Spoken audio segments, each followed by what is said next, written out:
আজকে আমরা যে টপিকটা নিয়ে আলোচনা করব তা হলো ক্লজ। এটা খুবই ইম্পর্টেন্ট একটা গ্রামাটিক্যাল পার্ট,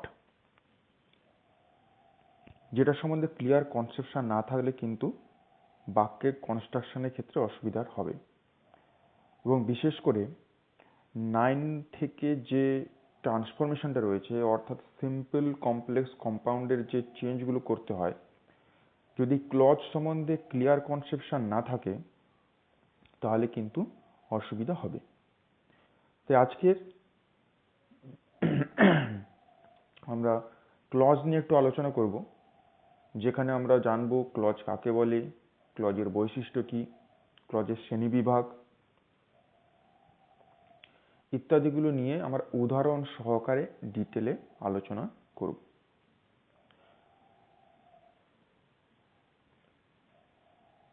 প্রথমে আমরা চলে যাই ক্লজ কাকে বলে। What is a clause? দেখো এখানে লেখা রয়েছে, a clause is a group of words having a subject and a predicate of its own, but forming part of a bigger sentence. একদম প্রথমে রয়েছে কি না, clause is a group of words. Clause কি আসলে? গ্রুপ অফ ওয়ার্ড, শব্দের সমষ্টি, যার কি থাকবে? Having a subject and a predicate of its on, যার নিজের একটা সাবজেক্ট থাকবে এবং একটা প্রেডিকেট থাকবে। সাবজেক্ট প্রেডিকেট সম্বন্ধে আমরা আগেই জেনেছি যে একটা সেন্টেন্সে দুটো পার্ট থাকে, একটা সাবজেক্ট আর একটা প্রেডিকেট। প্রেডিকেট অংশে কি থাকে? ভার্ব থাকে অ্যান্ড দ্য আদার পার্টস, এবং অন্য যেগুলো থাকে বাক্যের সেগুলো থাকবে, কিন্তু মেইন জিনিসটা কি না, ভার্ব থাকবে ওখানে, অর্থাৎ সাবজেক্ট থাকবে এবং প্রেডিকেট থাকবে। অর্থাৎ আমরা এইটুকু যদি পড়ি, a clause is a group of words having a subject and a predicate of its own, আর সেন্টেন্সের ডেফিনেশন যদি দেখি তাহলে দেখবো একই রকম। সেন্টেন্সও একই, গ্রুপ অফ ওয়ার্ডস, তার কি থাকবে? সাবজেক্ট থাকবে, প্রেডিকেট থাকবে এবং একটা অর্থ থাকবে, ডিফারেন্ট মিনিং থাকবে। ক্লজেরও সেম রয়েছে, গ্রুপ অফ ওয়ার্ডস এবং তার কি থাকবে? সাবজেক্ট থাকবে, প্রেডিকেট থাকবে। তাহলে ডিফারেন্সটা কোথায়? তাহলে আমরা সেন্টেন্স না বলে ক্লজ বলছি কেন? এই প্রশ্নটা আসতেই পারে। সেটাই আমরা পরের পার্টটায় দেখে নেব, ডিফারেন্সটা কোথায়। But forming part of a bigger sentence, কিন্তু ক্লজ কি হবে না, একটা বড় বাক্যের অংশ। অর্থাৎ একই বৈশিষ্ট্য, ক্লজে যা যা থাকছে, সাবজেক্ট থাকছে, প্রেডিকেট থাকছে, গ্রুপ অফ ওয়ার্ডস, সেন্টেন্সও একই থাকছে, সাবজেক্ট থাকছে, প্রেডিকেট থাকছে, কিন্তু ক্লজ কি না, সেন্টেন্সেরই একটা অংশ, একটা বড় বাক্য, তার মধ্যে একাধিক যদি বাক্যের মতোই ছোট ছোট অংশ থাকে, তখন আমি সেগুলোকে বলবো ক্লজ। তাহলে ক্লজ কি না, বাক্যেরই একটা অংশ, যার মধ্যে কি থাকবে না, বাক্যে যে সমস্ত বৈশিষ্ট্যগুলো থাকে সেই বৈশিষ্ট্যগুলোই রয়েছে ক্লজের মধ্যে, কিন্তু ক্লজ বাক্যের একটা অংশ। এবার আমরা দেখে নেব ফিচার্স কি কি আছে, অর্থাৎ বৈশিষ্ট্য রয়েছে কি কি ক্লজের। এখানে আমার 5টা বৈশিষ্ট্য নিয়ে আলোচনা করা হয়েছে। Number 1, a clause is a group of words. এটা তো প্রথমেই বলেছি একদম, শব্দের সমষ্টি হবে। Number 2, it must have a subject and a finite verb. এর অবশ্যই কি থাকবে? সাবজেক্ট থাকবে এবং ফাইনিট ভার্ব থাকবে। এই যে ফাইনিট ভার্ব, এটার সম্বন্ধে ক্লিয়ার কনসেপশন থাকা খুব জরুরি, কারণ ক্লজের যদি মেন পার্ট কি বলা হয়, মুখ্য জিনিসটা কি যদি বলা হয়, প্রধান জিনিসটা কি, তাহলে সেটা হচ্ছে এই ফাইনিট ভার্ব। অর্থাৎ একটা বাক্যে কটা ক্লজ আছে যদি খুঁজে বের করতে হয়, তাহলে আমাকে প্রথমেই খুঁজতে হবে কি না, ফাইনিট ভার্ব কটা রয়েছে। ফাইনিট ভার্ব যতগুলো থাকবে একটা বাক্যে, ততগুলোই ক্লজ থাকবে। এই ফাইনিট ভার্ব সম্বন্ধে জানাটা খুবই জরুরি, ওই জন্য আমি এখানে আন্ডারলাইন করে রেখেছি এটাই। আমরা একটু দেখে নেব ফাইনিট ভার্ব সম্বন্ধে, ফাইনিট ভার্ব কাকে বলে।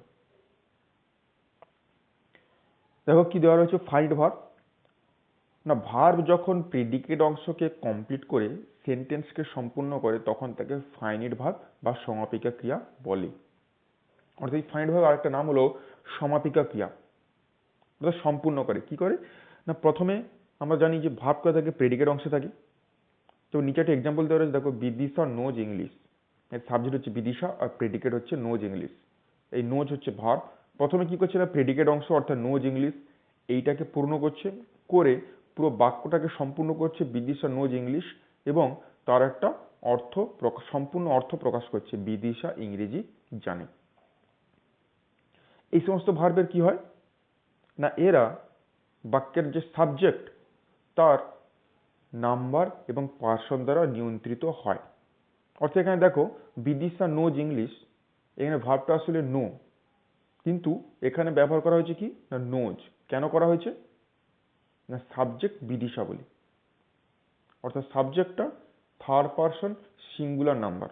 আর আমরা কি জানি না প্রেজেন্ট ইনডিফিনিট টেন্সে সাবজেক্ট যদি থার্ড পারসন সিঙ্গুলার নাম্বার হয় তাহলে আমাকে ভার্বের সঙ্গে এস বা ইএস যোগ করতে হবে। এখানে যেহেতু সাবজেক্ট বিদিশা এবং এটি প্রেজেন্ট ইনডিফিনিট টেন্সে রয়েছে তাই ভার্বের সঙ্গে এস যোগ করতে হয়েছে, তাই নো না বসে নোজ বসেছে। অর্থাৎ এখানে যে নো থেকে নোজ হয়েছে এটা সম্পূর্ণরূপে নিয়ন্ত্রিত হচ্ছে কার দ্বারা না সাবজেক্ট যে বিদিশা রয়েছে বিদিশার দ্বারা। অর্থাৎ ফাইনাইট ভার্বে কি থাকবে না অবশ্যই সাবজেক্ট থাকবে এবং এই সাবজেক্টের দ্বারা সে নিয়ন্ত্রিত হবে। সাবজেক্টের কি নাম্বার এবং পার্সন এইটার দ্বারা নিয়ন্ত্রিত হবে ফাইনাইট ভার্ব। আশা করছি তোমাদের ক্লিয়ার হয়েছে জিনিসটা। অর্থাৎ ফাইনাইট ভার্ব কি না প্রেডিকেট অংশে থাকবে এবং তার একটা সাবজেক্ট থাকবে এবং ওই সাবজেক্ট দ্বারা সে নিয়ন্ত্রিত হবে, তাকে আমরা বলবো ফাইনাইট ভার্ব। এবং ক্লজে এই ফাইনাইট ভার্ব অবশ্যই থাকবে। তাহলে সেকেন্ড ফিচারটা আমরা কি দেখলাম, সেকেন্ড ফিচারটা যে দ্বিতীয় বৈশিষ্ট্য ছিল কি হলো না সাবজেক্ট থাকবে এবং একটা ফাইনাইট ভার্ব থাকবে। Number 3, it must have a complete sense in some cases. এর কি থাকবে অবশ্যই একটা সম্পূর্ণ অর্থ থাকবে। ইন সাম কেসেস কিছু কিছু ক্ষেত্রে, এই যে কেন ইন সাম কেসেস রয়েছে এটা আমরা পরে যখন উদাহরণ আলোচনা করব তখন আমরা বুঝতে পারবো। Number 4, it must be a part of a large sentence. এটা অবশ্যই একটা বড় বাক্যের অংশ হবে, এটাও আমরা ডেফিনেশনে পড়েছি। Number 5, it must be joint to the other part. বাক্যের যে অন্য অংশ থাকবে তার সঙ্গে অবশ্যই কি থাকবে না এর একটা সংযোগ থাকবে। বাক্যের বাকি অংশের সঙ্গে এর কোনো একটা সম্পর্ক নেই, আলাদা একটা আমি ক্লজ বসিয়ে দিলাম যার সঙ্গে বাক্যের অন্য অংশের কোনো সম্পর্ক নেই, এরকম হলে হবে না। যে ক্লজটা থাকবে সেটা অবশ্যই বাক্যের বাকি অংশের সঙ্গে সংযুক্ত থাকবে। এই হচ্ছে মোট 5টা বৈশিষ্ট্য। এবার আমরা এক্সাম্পল দিয়ে এটাকে বুঝে নেব। দেখো এখানে দুটো এক্সাম্পল দেওয়া রয়েছে। The lady offered him tea and he accepted it. আরেকটা রয়েছে as he is ill he can not come. এবার আমরা দেখে নেবো এই বৈশিষ্ট্যগুলোর সঙ্গে কিভাবে এই নিচের বাক্যটা থেকে আমরা ক্লজগুলোকে বের করে নিই এই উপরের বৈশিষ্ট্যগুলোর দ্বারা। দেখো প্রথম বাক্যটা কি হচ্ছে, the lady offered him tea. মহিলাটি তাকে চা দিল, অ্যান্ড হি অ্যাকসেপ্টেড ইট, এবং সে সেই চাটি গ্রহণ করলো। একদম প্রথমে আমাদের কি করতে হবে ফাইনাইট ভার্ব দেখে নিতে হবে। দেখো বাক্যে দুটো ফাইনাইট ভার্ব রয়েছে, ওই জন্য আমি তলায় এফ ভি লিখে দিয়েছি। এফ মানে ফাইনাইট ভার্ব, অফার্ড, আর একটা রয়েছে অ্যাকসেপ্টেড। প্রথম বাক্যে যে এ দিয়ে যে বাক্যটা রয়েছে সেটায় দুটো ফাইনাইট ভার্ব রয়েছে, একটা হচ্ছে অফার্ড এবং তার সাবজেক্ট দ্য লেডি, আর আরেকটা ফাইনাইট ভার্ব রয়েছে এটা হচ্ছে অ্যাকসেপ্টেড এবং তার সাবজেক্ট হচ্ছে হি। অর্থাৎ এই বাক্যে দুটো ক্লজ রয়েছে। প্রথম বৈশিষ্ট্য তো নাম্বার 1 যেটা রয়েছে গ্রুপ অফ ওয়ার্ডস বা শব্দের সমষ্টি, ওটা তো হচ্ছেই। নাম্বার 2 সাবজেক্ট থাকবে ফাইনাইট ভার্ব থাকবে। দেখো দ্য লেডি রয়েছে সাবজেক্ট, ফাইনাইট ভার্ব অফার্ড রয়েছে, আর ওদিকে হি সাবজেক্ট এবং তার ফাইনাইট ভার্ব হচ্ছে accepted. It must have a complete sense. The lady offered him tea, মহিলাটি তাকে চা দিয়েছিল। এটা একটা কমপ্লিট সেন্স, একটা সম্পূর্ণ অর্থ রয়েছে। যদি বাকি পার্টটা না থাকে, অ্যান্ড হি অ্যাকসেপ্টেড ইট যদি না থাকে, মহিলাটি তাকে চা দিয়েছিল, একা একাই অর্থ সম্পূর্ণ করছে। আবার প্রথম পার্টটা বাদ দিলাম, শুধু রয়েছে কি হি অ্যাকসেপ্টেড ইট। ইট মানে কি টি, সে চা গ্রহণ করলো। হ্যাঁ, যদি প্রথমের পার্টটা না থাকে, শুধু থাকে হি অ্যাকসেপ্টেড টি, তাহলেও সে চা গ্রহণ করেছিল, এটাও তার অর্থ সম্পূর্ণ করছে। ইট must be a part of a large sentence, একটা বড় বাক্য, পুরোটাই তো একটা বড় বাক্য। The lady offered him tea and he accepted ইট, পুরোটা একটা বড় বাক্য এবং তার একটা ছোট অংশ হচ্ছে, দুটো অংশ। দ্য লেডি অফার্ড হিম টি এটা একটা অংশ, আর হি অ্যাকসেপ্টেড একটা অংশ।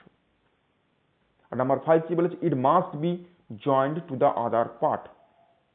The lady offered him tea মহিলাটি তাকে চা দিয়েছিল।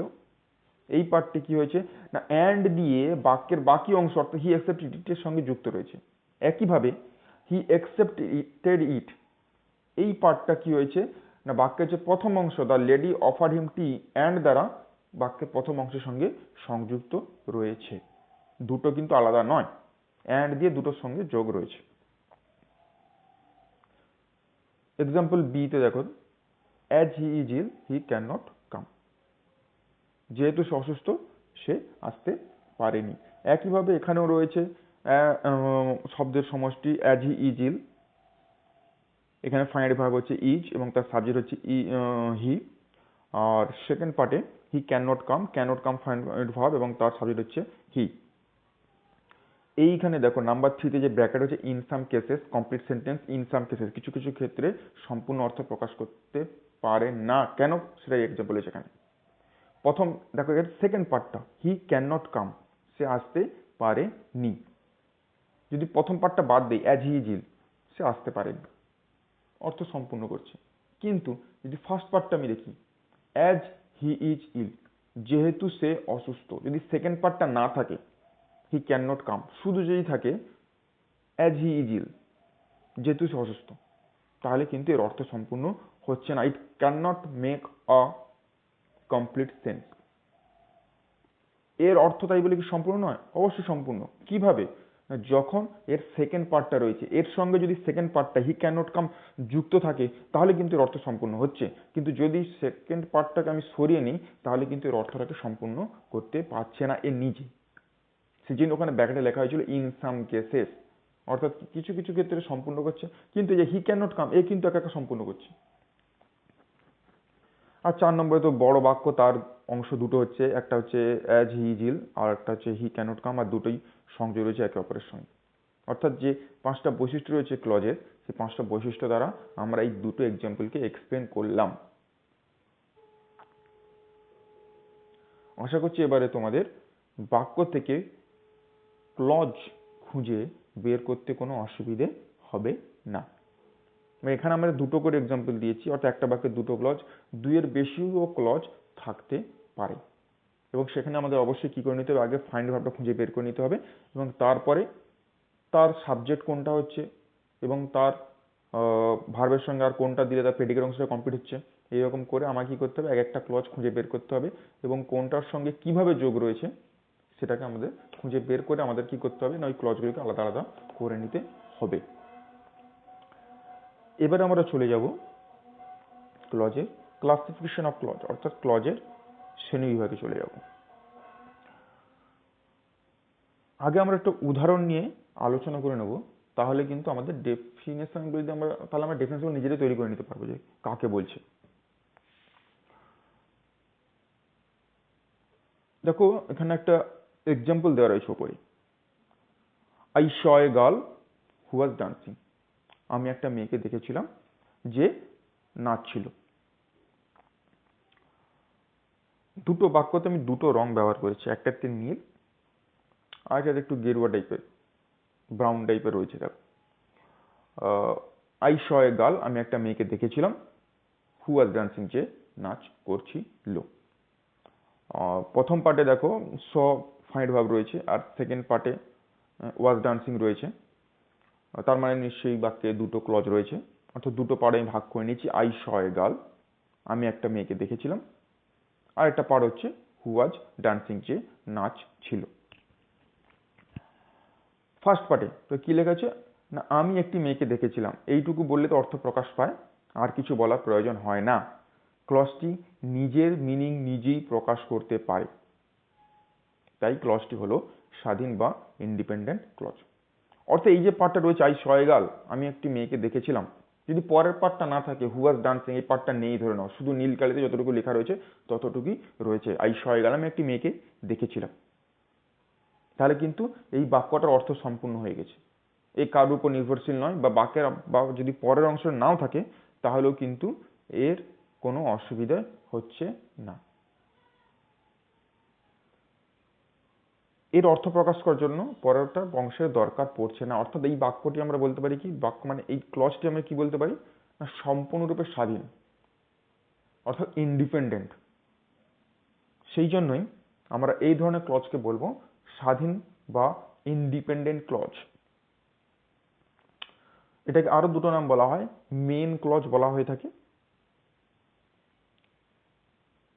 বা প্রিন্সিপাল ক্লজও বলা হয়ে থাকে।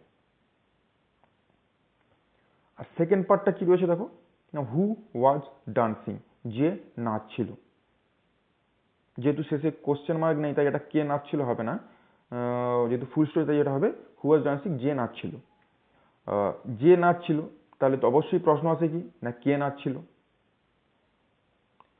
অর্থাৎ এই বাক্যের এই অংশটির কিন্তু অর্থ সম্পূর্ণ হচ্ছে না, কারণ যখন আমি বলবো হু ওয়াজ ডান্সিং, যে নাচছিল, তখনই প্রশ্ন আসবে কে নাচছিল, তখন বলতে হবে মেয়েটি নাচছিল। কোন মেয়েটি না, যাকে আমি দেখেছিলাম। অর্থাৎ যদি ফার্স্টের পার্টটা না থাকে, অর্থাৎ আই শ এ গার্ল যদি না থাকে, তাহলে কিন্তু হু ওয়াজ ডান্সিং এর অর্থ সম্পূর্ণ হচ্ছে না বা তার অর্থ পরিষ্কার হচ্ছে না। তাই হু ওয়াজ ড্যান্সিং এর কিন্তু অর্থ সম্পূর্ণ করার জন্য আই শ এ গার্লের উপরে নির্ভর করতে হচ্ছে, অর্থাৎ ডিপেন্ড করতে হচ্ছে। যতক্ষণ আই শ এ গার্লটা রয়েছে ততক্ষণ মধ্যে এর অর্থ সম্পূর্ণ হচ্ছে। যখনই আমি আই শ এ গার্লটাকে বের করে নেবো তখনই কিন্তু এর অর্থ আর সম্পূর্ণরূপে প্রকাশিত হবে না বা অর্থ পরিষ্কার হবে না। অর্থাৎ হু ওয়াজ ডান্সিং কি হয়েছে, আই শ এ গার্লের উপর নির্ভর করছে, অর্থাৎ ডিপেন্ড করছে। সেই জন্য আমরা এই ধরনের ক্লজকে কি বলবো, নির্ভরশীল বা ডিপেন্ডেন্ট ক্লজ। এটা একটা ছোট উদাহরণ দিয়ে আমি একটু বোঝাই, তাহলে আরো পরিষ্কার হবে তোমাদের। তোমরা নিশ্চয়ই সবাই ট্রেন দেখেছো। ট্রেনের দেখবে একদম সামনে কি থাকে, ট্রেনের ইঞ্জিন থাকে এবং তার সঙ্গে বগিগুলো যোগ করা থাকে। বগিগুলোর কিন্তু নিজস্ব কোনো ক্ষমতা থাকে না চলার জন্য। সামনের যে ইঞ্জিন থাকে সেই কিন্তু বগিগুলোকে টেনে নিয়ে যায় এবং ওই বগিগুলো কি হয়, একটা থেকে একটা খোলা যায় আবার লাগানো যায়। এখানে ওই ট্রেনের ইঞ্জিন হচ্ছে গিয়ে ইন্ডিপেন্ডেন্ট ক্লজ বা স্বাধীন ক্লজ, অর্থাৎ আই শ এ গার্ল এটাই হচ্ছে ট্রেনের ইঞ্জিন। আর হু ওয়াজ ডান্সিং এই যে আমরা করলাম সাবঅর্ডিনেট ক্লজ, এটা হচ্ছে ট্রেনের বগি। যদি আমরা বগিটাকে খুলে দিই, যে অর্থাৎ হু ওয়াজ ডান্সিংটাকে আমি খুলে দিলাম, ট্রেনের ইঞ্জিন ও কিন্তু চলতে পারবে, ওর কিন্তু বগিটা দরকার পড়ছে না। ইঞ্জিন থেকে যদি বগিটা খুলে নেওয়া হয়, ইঞ্জিন কিন্তু এক জায়গা থেকে যেতে পারবে, কারণ সে স্বাধীন, তার নিজস্ব চলার ক্ষমতা রয়েছে। প্রিন্সিপাল ক্লজও ঠিক সেরকমই, ইন্ডিপেন্ডেন্ট ক্লজও ঠিক সেরকমই।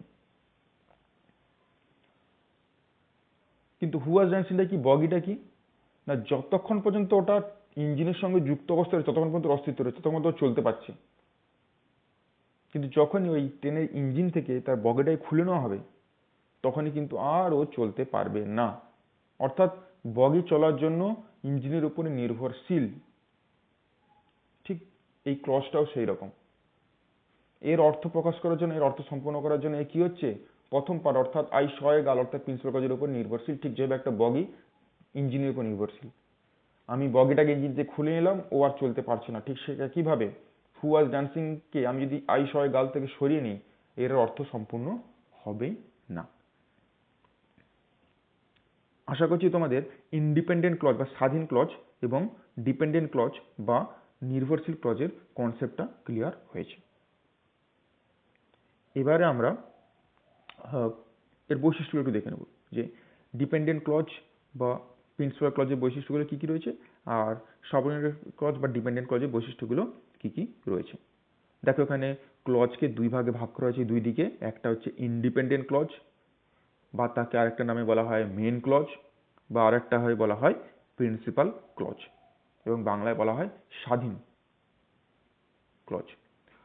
আর আরেকদিকে রয়েছে দেখো ডিপেন্ডেন্ট ক্লজ অবলিক সাবঅর্ডিনেট আরেকটা নাম অবলিক গেস্ট ক্লজ, এবং একে বাংলায় নির্ভরশীল ক্লজ বলা হয়ে থাকে। এবার আমরা বৈশিষ্ট্যগুলো দেখে নেব। ইন্ডিপেন্ডেন্ট ক্লজের বৈশিষ্ট্যগুলো কি কি রয়েছে না, ফাইন্ড ভার্ব থাকবে, হ্যাঁ অবশ্যই ফাইন্ড ভার্ব থাকবে। ফাইন্ড ভার্ব মানে সেটা সাবজেক্ট দ্বারা নিয়ন্ত্রিত অর্থে সাবজেক্ট থাকবে, ফাইন্ড ভার্ব থাকবে। Expresses the main fact in the sentence, অর্থাৎ বাক্যের যে মুখ্য বিষয়বস্তু সেটা কিন্তু এই মেন ক্লজেই থাকবে বা প্রিন্সিপাল ক্লজেই থাকবে। মেক্স আ কমপ্লিট সেন্টেন্স, এ নিজে নিজেতে অর্থ সম্পন্ন করতে পারে, অর্থাৎ এ নিজেই একটা বাক্যের মতো কাজ করবে। আর অন্যদিকে ডিপেন্ডেন্ট ক্লজ বা সাবঅর্ডিনেট ক্লজ বা গেস্ট ক্লজের বৈশিষ্ট্য কি রয়েছে না, এরও ফাইন্ড ভার্ব থাকবে। কিন্তু ডিফারেন্সটা কি হবে না, can not complete its meaning, কিন্তু কি করতে পারবে না, এ নিজের অর্থ সম্পূর্ণ করতে পারবে না। Depends on the main or another clause, এর কি হবে না, অর্থ সম্পূর্ণ করার জন্য মেন ক্লজ বা অন্য ক্লজের উপরে একে নির্ভর করতে হবে।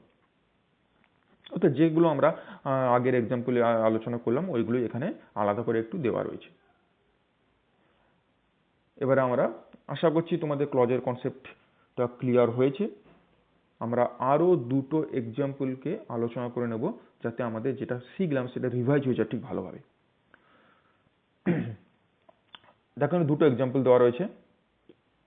We do not know the driver who carried the child home. আরেকটা রয়েছে when he saw him he had compassion on him. তো ফার্স্ট এক্সাম্পলে কি রয়েছে, we don't know the driver, আমরা ড্রাইভারকে চিনি না বা চালককে চিনি না, who carried the child home, যে শিশুটিকে বাড়িতে এনেছিল। দুটো রয়েছে ডু নট নো, আর একটা রয়েছে carried.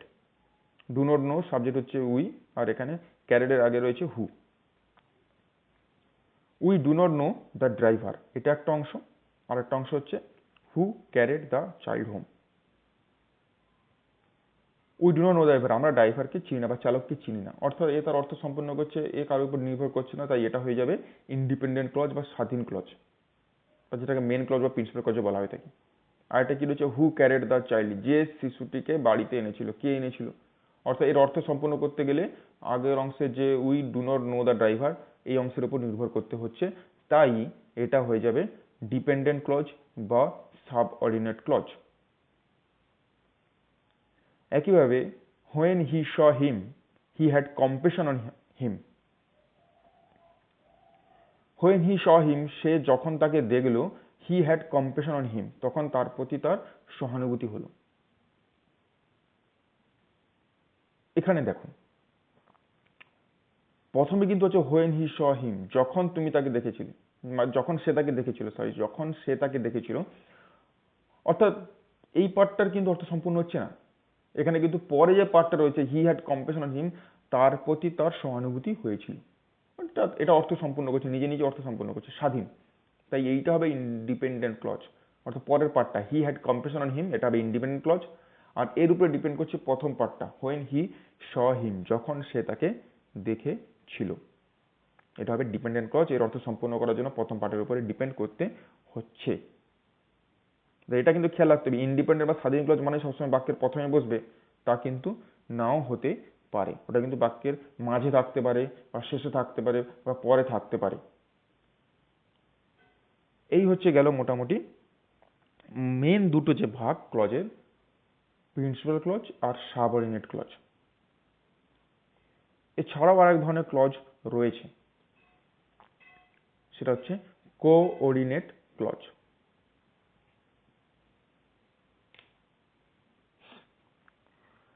Coordinate clause, coordinate clause কি না, is grammatically of same rank and status as another and is connected by a coordinating conjunction and but or etc with the letter।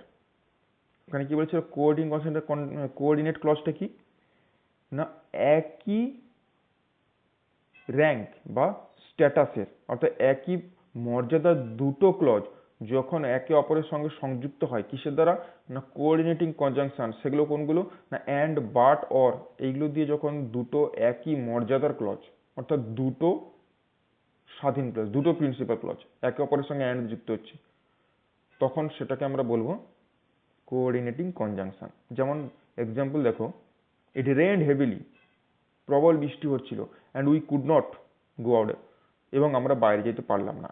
It rained heavily, প্রচন্ড জোরে বৃষ্টি হচ্ছিল, এর হচ্ছে গিয়ে নিজের অর্থ, এ নিজেই নিজের অর্থ সম্পূর্ণ করতে পারছে, এটা হলো ইন্ডিপেন্ডেন্ট ক্লজ। আবার দেখো we could not go out, আমরা বাইরে যেতে পারলাম না, এটাও ইন্ডিপেন্ডেন্ট ক্লজ, স্বাধীন ক্লজ। দুটো সমমর্যাদার, অর্থাৎ একটা মেন ক্লজ একটা ইন্ডিপেন্ডেন্ট ক্লজ একটা ডিপেন্ডেন্ট ক্লজ তা কিন্তু নয়, দুটো ইন্ডিপেন্ডেন্ট ক্লজ, দুটো সমমর্যাদার ক্লজ এবং স্বাধীন, অ্যান্ড দ্বারা যুক্ত হয়েছে, এই ধরনের ক্লজকে আমরা কি বলবো coordinate clause. He is rich, সে হয় ধনী, বাট কিন্তু হি ইজ নট হ্যাপি, কিন্তু সে সুখী নয়। হি ইজ রিচ, সে ধনী, অর্থ সম্পূর্ণ করছে নিজে নিজে। আবার হি ইজ নট হ্যাপি, সে সুখী নয়, এটাও তো নিজে অর্থ সম্পূর্ণ করছে। কার উপর কেউ কার উপর নির্ভর করছে, দুটো একই মর্যাদার, বার দ্বারা যুক্ত হয়েছে। তাই এই ধরনের দুটো ক্লজকে আমরা কি বলবো? Coordinate clause. এই দুটো বৈশিষ্ট্য কি আমি দেখে নিই। সেন্টেন্সের অন্তর্গত ক্লজগুলি প্রত্যেকেই স্বাধীন এবং সমমর্যাদা যুক্ত, অর্থাৎ যে বৈশিষ্ট্যটা আমি বললাম আর কি না, এই সমমর্যাদাযুক্ত ক্লজগুলি একটি কোঅর্ডিনেটিং কনজাংশন দ্বারা যুক্ত। অবশ্যই অ্যান্ড, বাট, অর, এই সমস্ত যে কোঅর্ডিনেটিং কনজাংশন আরও রয়েছে, এইগুলো দ্বারা যদি যুক্ত হয় এবং দুটো ক্লজ যদি একই মর্যাদার এবং স্বাধীন হয়, তাহলে আমরা সেই ধরনের ক্লজকে আমরা বলবো কোঅর্ডিনেট ক্লজ। আশা করছি ক্লজ কাকে বলে এবং ক্লজের শ্রেণীবিভাগ, যে প্রিন্সিপাল ক্লজ, সাবঅর্ডিনেট ক্লজ এবং কোঅর্ডিনেট ক্লজ, তোমাদের কাছে ব্যাপারটা পরিষ্কার হয়েছে।